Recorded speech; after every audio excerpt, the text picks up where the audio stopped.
Karya seni kerap dijadikan media untuk berekspresi sekaligus juga menjadi kritikan terhadap kondisi sosial politik. Di antaranya ada berbagai mural yang berisi kritikan pada pemerintah yang bermunculan di sejumlah wilayah. Namun, kini mural tersebut tidak tampak lagi karena karyanya dihapus dan bahkan pembuatnya pun juga diburu polisi.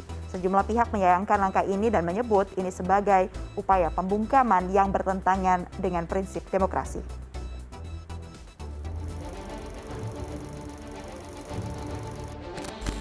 Sejumlah mural bernada kritik pada pemerintah dan ungkapan kegelisahan terkait penanganan pandemi bermunculan di sejumlah daerah. Namun mural-mural ini telah dihapus dan pelakunya kini diburu polisi.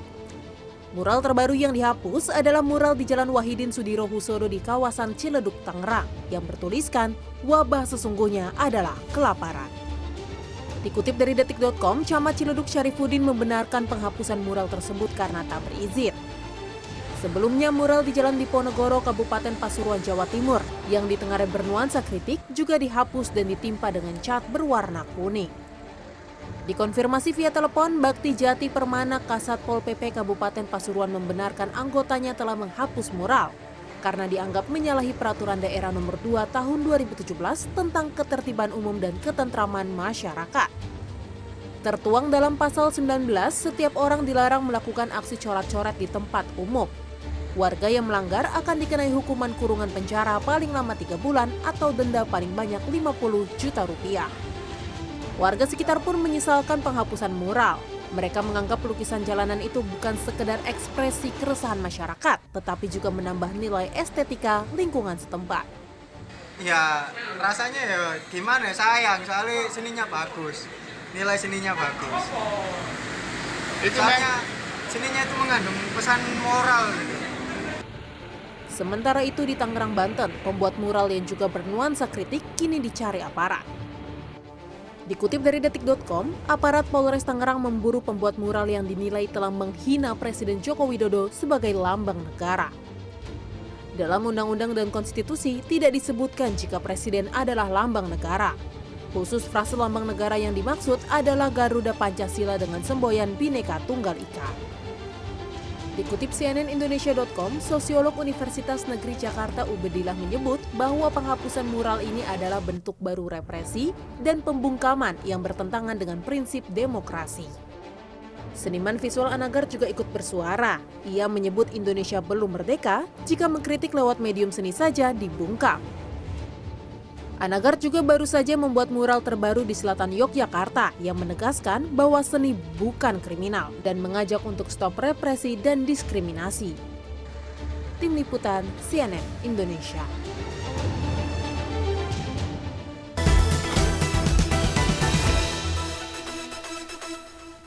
Sejumlah mural yang berisi kritikan pada pemerintah ini dihapus dan apa sebenarnya arti fenomena ini dan apa dampaknya bagi kebebasan berekspresi di Indonesia. Sudah bergabung melalui Zoom pakar semiotika ITB ada Acep Iwan Saidi dan juga sosiolog Ubedillah Badrun. Selamat malam Bapak-bapak. Selamat malam. Ya, sebelumnya kami tim CNN Indonesia Connected juga sudah berupaya untuk menghubungi pihak kepolisian karena dalam hal ini pihak kepolisian ini merupakan pihak yang menghapus mural karena menilai melanggar perda. Baiklah, kita akan langsung berdialog bersama dua orang narasumber saya pada malam hari ini. Bapak-bapak, pertama saya akan ke Pak Ubedillah terlebih dahulu. Kita bicara soal karya seni. Ini adalah termasuk diantaranya mural yang biasanya menjadi media ekspresi, media untuk menyampaikan kritikan akan kondisi sosial politik, menyampaikan berbagai hal yang mungkin kadang-kadang memang mengandung sarkasme begitu. Namun ternyata kali ini dihapus karena dinilai melanggar perda. Bagaimana kemudian Anda menilai kondisi atau fenomena seperti ini? Ya, fenomena mural itu kan sebetulnya fenomena yang umum di banyak negara sebagai satu ekspresi ya, dari masyarakat, dari seniman mural yang saya melihatnya sebagai satu ruang aspirasi sebetulnya yang mungkin kanal-kanal lain tersumbat. Ya, ketika misalnya kanal-kanal lain tersumbat, seperti misalnya di media sosial, atau di ruang-ruang publik yang lain, maka seni itu seringkali menjadi alternatif untuk mengekspresikan perasaan. Jadi sebetulnya itu ekspresi perasaan sama dengan orang bernyanyi, ya, orang mungkin bersenandung dan lain-lain, yang isinya bisa saja dia adalah tentang kisah-kisah cinta, tentang juga tentang mungkin tentang kritik, ya. Dan sebetulnya mural-mural yang ada itu yang sekarang disebut sebagai mural kritik sosial itu, ya saya kira itu juga bentuk ekspresi cinta, ya. Jadi Kang Asep saya kira mungkin bisa menjelaskan, cinta kepada siapa? Cinta kepada Republik. Republik ini kan sedang sakit sebetulnya. Jadi kalau kemudian kanal ekspresi masyarakat itu kemudian dibungkam, dihapus, itu aneh.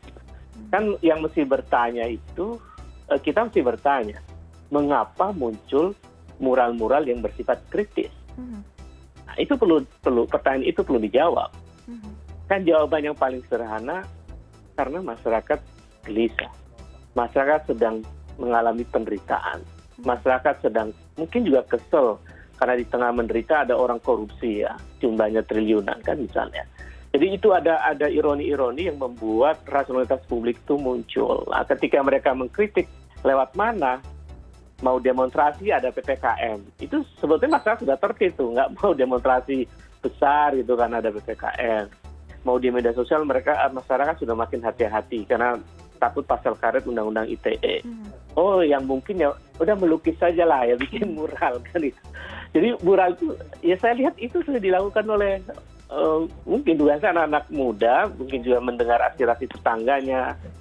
Saya kemarin beberapa juga melihat hasil wawancara dengan masyarakat di sana. Oh, ternyata mereka tidak merasa tersinggung kok dengan kalimat bahwa dipaksa sehat di negeri yang sakit.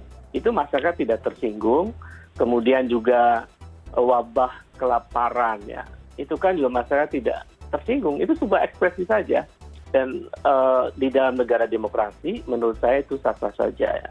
Bahkan dilindungi oleh Undang Dasar 45. Jadi kalau ada perda-perda yang bertentangan dengan Undang-Undang Dasar 45, menurut saya kita berpegang teguh pada konstitusi yang lebih tinggi, bahwa di pasal 28 ayat 3 itu memang diberikan kebebasan masyarakat untuk berkumpul, berserikat, dan mengeluarkan pendapat. Iya. Sayang sekali memang kita kemudian tidak bisa langsung berbincang dengan pihak kepolisian yang tidak dapat bergabung, menyatakan memang tidak bisa bergabung bersama kita malam hari ini. Tapi tadi yang menarik adalah bagaimana ekspresi yang dilakukan, kritikan-kritikan itu adalah bagaimana bentuk cinta, ya, sebenarnya masyarakat kepada negara, peduli karena cinta dan peduli, akhirnya kemudian menyampaikan kritikan tersebut. Tapi melihat fenomena kemudian adanya penghapusan karena dinilai melanggar perda dan hal-hal lain sejenisnya, apakah ini kemudian mengarah kepada pembungkaman dan melanggar adanya demokrasi? Dampaknya nanti apa ini bagi kebebasan berekspresi? Ya, pertama itu kan ekspresi aspirasi, ya, ekspresi cinta kepada Republik. Ketika kemudian dihapus, jika mural itu adalah kritik simbolik, maka menghapus mural itu artinya dia membungkam, menghentikan kritik simbolik itu. Itu yang saya sebut sebagai represi simbolik. Jadi bagian represi, kan represi tidak menggunakan kekerasan kan mereka. Sama dengan mural juga nggak menyakiti orang, nggak melukai orang. Ketika dihapus juga nggak pakai luka kan. Maka itu adalah, saya menafsirkannya sebagai represi simbolik. Baik. Nah, kalau fenomena ini tunggal, menurut saya itu kasuistik. Misalnya di Tangerang Selatan saja soal not found itu kan kasuistik misalnya. Tapi ternyata ini ada di mana-mana. Berarti ada mekanisme sistemik yang bisa dinilai sebagai represi simbolik yang dilakukan secara sistemik oleh kekuasaan. Dan ini justru bertahan dengan prinsip-prinsip negara demokrasi. Oke. Saya kira itu, Mbak. Baik, dari Pak Ubed saya akan ke Pak Acep Iwan Saidi. Ini kita melihat kondisi dan fenomena yang terjadi ini sejumlah pihak menyayangkan. Karena sebelumnya Presiden Joko Widodo ini menyatakan terbuka akan terhadap kritikan yang ada, tapi faktanya tidak jarang kritik yang ada ini kerap mendapatkan respon yang reaktif, ya, termasuk dari aparat dalam bentuk penghapusan, ada pula penangkapan. Dan mempertanyakan kemudian konsistensinya dari aparat ini, Pak. Sebenarnya bagaimana kemudian Anda menilai kondisi yang terjadi saat ini? Ya, saya kira mungkin saya ingin bahas satu kasus, ya, dalam kasus ini yang mungkin yang ke mural yang terakhir itu, ya, yang not found itu, ya. Saya mungkin akan mulai dari situ, ya. tadi secara umum Mas Ubaidillah saya kira sudah membahas mural secara umum dan saya sepakat bahwa mural itu sebuah cara mengungkapkan cinta terhadap negara, ya, terhadap bangsa. Saya sepakat sekali dengan itu. Kemudian kalau kita lihat bagaimana caranya, kalau kita lihat pada notephone itu, ya, kalau sebagai sebuah mural, ya, dia menurut saya adalah karya itu bagus gitu ya, sebagai sebuah mural. Kita lihat secara estetik ya, dia sangat simpel menggunakan elemen estetik. Kita lihat di situ ada 3 warna dominan, merah, putih, dan latar belakang hitam, ya. Dan kemudian ada satu sosok yang kemudian dianggap sebagai Presiden Jokowi. Jadi simpel banget ya, dan tidak ada sebetulnya kasus sosial apapun yang ditunjuk. Ya. Jadi dia menunjuk, kalaulah kita anggap itu memang Presiden Jokowi, maka telah itu pada pusat persoalan atau pusat permasalahan kebangsaan, karena Presiden ada di puncak ya sebagai orang nomor 1. Jadi memang mural ini saya lihat bersifat kritik politik ideologis ya, dan menurut saya ini sekali lagi saya katakan secara estetik mural ini sangat bagus menurut saya ya. Jadi dia juga tidak kemudian kalau kita lihat sosok presidennya katakanlah seperti itu ya, kita anggap seperti itu tidak dirusak ya, bandingkan dengan yang Pinocchio itu ya. Dia nggak merusak wajahnya ya, dia nggak merusak tubuhnya. Jadi sangat sopan menurut saya ya, sangat sopan, profilnya memakai jas, memakai dasi, rambutnya disisir rapi dan seterusnya.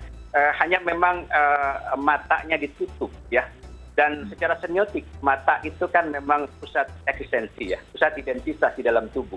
Jadi memang identitasnya dihilangkan, subjeknya hilang. Nah, itu secara bentuk saya ingin melihat seperti itu ya. Nah kemudian dari sisi tematik ya, kita lihat bahwa warna merah putih sudah jelas itu menunjukkan warna kebangsaan kita ya, dan baru aja kita menancapkan di mana-mana bendera merah putih ya.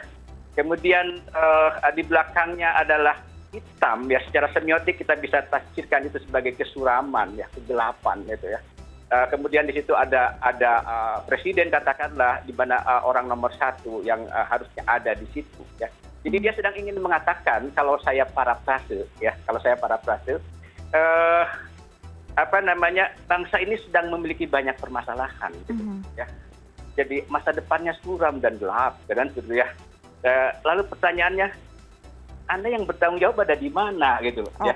Eksistensinya di mana, subjeknya di mana kan begitu. Nah, kalau saya sampaikan itu di dalam bentuk verbal seperti itu, apakah aparat akan protes, akan membredel? Menurut saya kritik itu biasa ya. Jadi biasa, dia ingin mengatakan bahwa bangsa sedang ada banyak persoalan ya. Lalu katakanlah Anda sebagai presiden, Anda di mana kan gitu. Terus gitu loh ya. Sopan banget menurut saya. Cara menampilkannya juga sopan ya. Jadi dan dengan itu maka dia tidak harus disikapi secara reaktif begitu ya. Dan kemudian dengan melakukan perburuan, penangkapan terhadap pencarian terhadap itu. Menurut saya ini respon. Nah, kita akan masuk ke dalam responnya ya. Kenapa ini direspon seperti itu ya? Kan respon itu juga menjadi penanda semiotis ya. Kalau tadi objeknya semiotis, responnya juga menjadi semiotis ya. Nah, di dalam respon, di dalam perspektif semiotika itu ada 3 ya, ada 3 tahapan respon. Ada yang disebut dengan rim ya. Rim itu adalah spontanitas, dia melihat spontan ketika dia mengatakan itu gitu kan. Kemudian yang kedua ada yang disebut dengan vision. Ya, vision itu dia sudah spesifik. Kalau dia melihat bendera merah warna merah putih, itu bendera udah spesifik gitu ya. Dan kemudian yang ketiga yang disebut dengan argumen. Argumen itu sudah jelas gitu ya. Sudah jelas persoalannya. Itu bendera, kita katakan bendera. Jadi sudah dikaji. Nah, menurut saya respon aparat ini respon pada tahap rim ya. Pada tahap spontanitas ya. Jadi dia langsung bereaksi ya. Dia langsung bereaksi. Dan kenapa dia menjadi langsung bereaksi dan bersikap represif lah katakan seperti itu, karena yang dilihatnya cuma sosok presidennya, ya kan? Pikirannya langsung ke situ gitu loh ya, tidak melihat konstruksi keseluruhan karya itu. Oke, berarti ini Elemen artinya lainnya tidak terlalu dilepaskan, reaktif yang untuk dilihat itu. menyikapi Maka ya. ini adalah penghinaan terhadap Mhm. sampai-sampai kemudian sebutannya juga salah gitu kan, lambang negara gitu kan, itu dari Oke. reaktif banget gitu kan, responnya reaktif banget. Jadi akibatnya menjadi seperti itu. Dan ini kan kemudian kalau kita bicara kegaduhan itu justru terjadi setelah respon kan, setelah respon yang reaktif ini kan begitu ya. Jadi tadi Pak Mas Ubaidillah sudah menyebutkan di Jogja di mana-mana orang santai saja kok melihat itu ya. Ya gitu ya. Nah ini menurut saya problemnya. Tadi kalau saya masuk kepada pertanyaan Mbak tadi, kenapa kok presidennya sendiri mengatakan tidak anti kritik dan lain-lain, kemudian di bawahnya aparatnya seperti itu. Nah menurut saya karena apa yang dikatakan oleh Pak Presiden itu oleh Pak Jokowi itu tidak mengejawantah di dalam aturan, gitu loh ya. Dia hanya sebuah gugusan tanda juga itu kan, gugusan bahasa, dalam bahasa lain retorika kan begitu ya. Nah dia tidak turun kepada yang namanya polisi aparat itu, dia pasti akan berpegang teguh pada aturan-aturan yang dia pahami benar, kan pada ucapan-ucapan lisan, gitu ya. Jadi kalau begitu maka koordinasi aturan tetap terusnya memang tidak sampai gitu. Dengan begitu maka ucapan presiden itu mau tidak mau harus kita lihat sebagai sebuah retorika ya, sebagai anti kritik itu. Saya kira begitu, Pak. Siap, terima kasih banyak Bapak Acep Iwan Saidi yang tadi sudah menjelaskan bagaimana kemudian diharapkan ke depannya kalau memang ada arahan ataupun aturan agar lebih jelas lagi bisa diturunkan menjadi aturan yang benar-benar berlaku, karena itulah yang menjadi acuan ya, agar tidak ada lagi potensi-potensi untuk menghambat adanya proses demokrasi yang ada di Indonesia. Terima kasih banyak pula kepada Bapak Ubedillah Badrun, sosiolog yang sudah bergabung bersama kami malam hari ini di CNN Indonesia Connected.